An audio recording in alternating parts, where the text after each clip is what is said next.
So, how do you feel of Qualcomm as a company for someone who has graduated in IT or computer science? Is it a good company for those kind of people? Just a shout out, your resume is everything in the interview. So, as you mentioned that there is a lot of work related to networking and operating system in the company. So, during interview rounds, do they ask the networking and OS part also? It's the projects that they look at, they'll grill you on your projects that you've done, and then they're going to grill you at the questions that they have set for you. There's no in between else other than. Hello everyone. So today we are going to discuss Qualcomm interviews, and for that purpose we have with us Anag. Anag has interned for 6 months in Qualcomm. He also did his 2 month internship in Qualcomm, and now he is working as full time in Qualcomm. So hi Anag, how are you? Hi, love. Thanks for inviting me. I'm glad to answer all the questions here. So before we move to interview preparation or your interview rounds, I have a question in mind which I feel will be there in minds of almost all the college students. So Qualcomm is generally considered as an electronics company, but I know you that you are from an IT background, your degree is in information technology. So how do you feel of Qualcomm as a company for someone who has graduated in IT or computer science? Is it a good company for those kind of people? That's a great question, love, and that's one question that I get from so many students, so many juniors who ask around, "Ki, is this a good company for me? Will there be scope around? Yeah, like it's different from other work definitely, or kya hai? What is the scene?" So, like just in a nutshell, of course, Qualcomm is an EC company. Like the company is in semiconductors, it's in chip making business. So, of course, it's going to be a different, business roadmap than other companies, but if you look at the work aspect, it is pretty much similar. I don't think there is much difference in the work. The main work that, for example, I do is in networking and operating systems. So the intricate data level interactions is what I deal with in a nutshell. Yeah. For any person with an IT or a computer science background, you don't have to think that this is not the company for you. So I don't think that that's wise to call it a plain EC company and throw it on the other side. Because when you're working in Qualcomm, you definitely know that all the work or all the courses that you've studied, you're implementing firsthand. That I have experienced multiple times, be it an elective course, be it computer networking and the labs that I worked in college. All of that seemed very relatable once I joined in Qualcomm. And I don't mean to break anyone's bubble, but if you're working in a software company, you most probably will join in and you'd have to learn a framework from scratch, be it Django, be it any kind of framework, which is different than the work or than the courses that you've studied in. So I didn't feel that in Qualcomm. So that is a plus point. It's at least relatable to me. The courses that I've studied, I'm able to implement it directly. So definitely, it's not an EC only plain EC company. Okay, so now let's move to interviews part. So can you tell us about how your interview experiences were, how the coding round in the starting was, and how many rounds after coding round were there, and what questions were actually asked in those interview rounds? Okay. So Qualcomm in specific, at least in my interview experience or anyone who I've been through or who I've seen, they don't get into the networking. Intricate questions about networking or implementing any protocols or anything. That's not really how what they do because they don't expect you to know all that.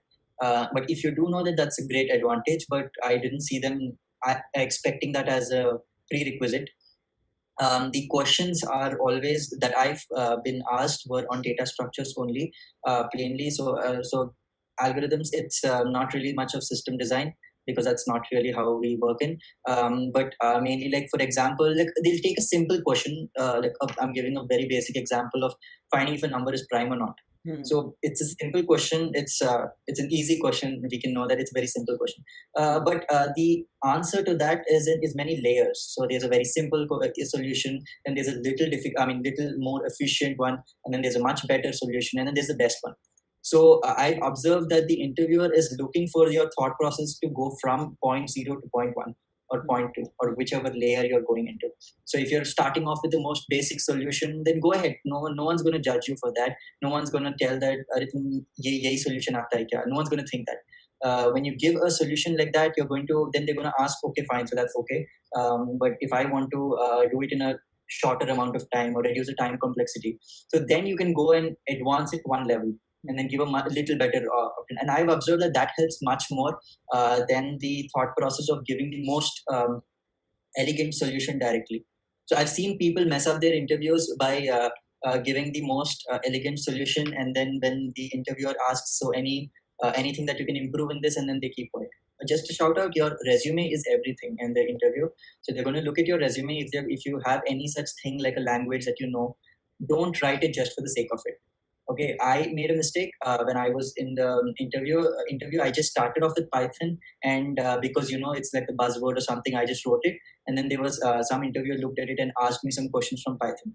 So that actually is not a very good thing to do. Since I knew basics of Python, I could pull through it, but it's not a good thing. So my let's go through my interview. I was a summer intern, so my interview process was fairly simple. So with summer internships, I've observed 1 or 2 rounds is maximum that they go for, because let's face it, you're a second year student, you just completed second year, you've gone into third year, you haven't even started computer networks, you don't know anything in that field, you've just gone in for it just because sab log ja rahe hain. Right, that's the thought process that everyone has at that time. So they don't expect you to have an exquisite knowledge, just fundamentals they're going to test you. So for example, they asked me, how does printf statement, how does it work, as in like what is my understanding of how that function works. So I went about explaining how like a file is going to be compiled and how it's going to convert that printf because of the library that is included, how it's going to change it to another function into a system call, and then I went on explaining that. So that basically it is a fundamental question, right, that someone who's learning, who claims to know programming should know this. So most of my questions were on that. There were a couple of coding questions, but they were not very extensive. Like, they weren't looking to find mistakes, they were just trying to see what my thought process was. So with an internship mindset, they were not really looking for a lot, at least in my interview experience. And then of course I went into the company, I got a PPO. So we'll set this intern experience aside. So coming to a placement interview experience, so in a placement one, it depends if it's on campus, off campus. On campus, it may be 3 to 4 rounds is usually what, because they have a time constraint, so they try to fix everything up into well structured rounds and then finish it off. So most of the rounds are technical, so don't expect कि last round में आ गया हूँ, it's all chill, it's like just a HR round. It's usually not that case. So they focus more on technical, and in some cases the technical guy will ask you some HR questions and finish it off just that way. So they don't really have a well-defined, you can't just go under the assumption कि चलो last round है तो हो गया मेरा. Right. So it's more on a technical basis. So they are going to focus on your technical skills. So for placement, yeah, they have some expectations and you have to stand by them. Mostly, so let's go with the online test. Online test, they're going to have like a lot of questions. In the placement round, I'm not very sure about the coding question. I don't think they have a coding question to type. That usually they do it in the interviews. But in the round or the online test, you have like multiple choice questions, and they all revolve around IT only, as in computer science. Like, you have code snippets itself, which, trust me, don't take it lightly. Don't just think it ki हाँ MCQ hai ho jayega. It's not like that. It's quite intricate. It's quite complicated. You have pointers of pointers, function pointers of function pointers. It's very complicated to make your way through it with so many questions. So there is no actual. So there is no actual coding question there. No, not that I have experienced. Of course, as an intern, maybe it was different. And full time, to my knowledge, it's not present like that. Okay. They don't have like you have a coding question and you have like you type out an answer and then you check the test cases passed. That's not how they do it.